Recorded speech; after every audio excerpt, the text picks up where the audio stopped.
tous, aujourd'hui nous allons voir le cours numéro 6 sur les inégalités, présenté par Marine, Sarah, Chirel et Halima. Par définition, une inégalité renvoie à la répartition de la richesse, les revenus inégaux, mais surtout elle touche les conditions de vie.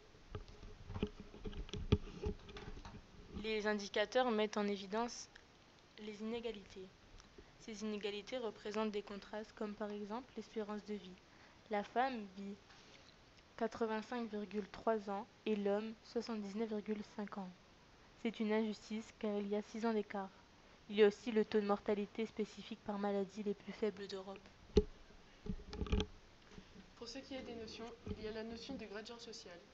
Le rapport de l'OMS nous rappelle que les données montrent que de manière générale, plus un individu occupe une position socio-économique défavorable, plus il est en mauvaise santé.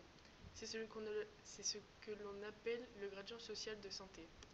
Ceux qui sont au sommet de la pyramide sociale d'une meilleure santé que ceux qui sont directement en dessous d'eux. Pour la notion d'indicateur vue dans un cours précédent, c'est une donnée statistique qui permet d'évaluer une situation. Il y a 3 catégories d'indicateurs, celles de santé, démographique, bien-être et cohésion sociale.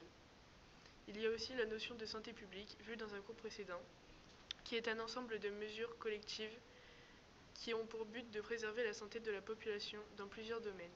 L'État intervient, il met des mesures, comme la prévention des maladies, l'hygiène du milieu de vie et les conditions de vie.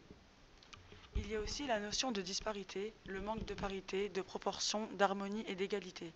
Exemple, une disparité d'âge ou alors un écart de revenus entre catégories sociales ou entre régions. L'épidémiologie, étude de la fréquence et la répartition des maladies dans le temps et dans l'espace, ainsi que le rôle des facteurs qui déterminent cette fréquence et cette répartition au sein des populations humaines. L'épidémiologie étudie des groupes de personnes et non des individus. Les inégalités touchent aux conditions de vie, comme les inégalités dans le travail, l'éducation, le logement social et géographique. Elles ont également un impact sur la santé, relevé par les indicateurs sanitaires, la morbidité, la prévoyance, incidence, mortalité, par type, etc. On parle d'inégalité sociale de santé lorsqu'un lien est fait entre la santé et l'appartenance à un groupe social ou aux conditions de vie. Exemple, d'eau potable et d'électricité. Pour conclure, les inégalités sont des injustices qui concernent la santé et le bien-être. On espère que ça vous aura plu.